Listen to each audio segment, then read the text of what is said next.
এই একটা পাপ যদি কেউ না করে ইনশাল্লাহ সে জান্নাতে যাবে। যতই পাপ করুক না কেন। বাসায় মা বোন যারা আছে অনেকেই দেখা যায় চুলা আশ্রয় চিরুনি পরে গেলে বলে আজকে মেহমান আসবে। কি আসবে আজকে?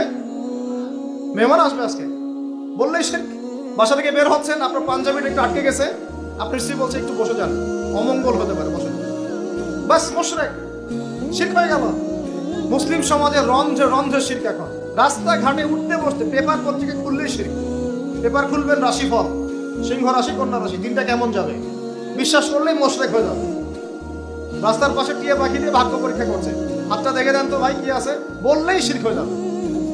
আংটি বিক্রি করছে, আংটি পরলেই রোগ ভালো হবে, হাতে দিল রোগ ভালো হবে এই উদ্দেশ্যে মুশরিক। হাতে দিয়েছে রোগ ভালো হবে, আমার ডায়াবেটিস ভালো হয়ে যাবে, বিসমিল্লাহ, ব্যাস মুশরিক। এই আকীদা নিয়ে পড়লেই মুশরিক। মুসলিম সমাজে অহরহ শিরক আছে।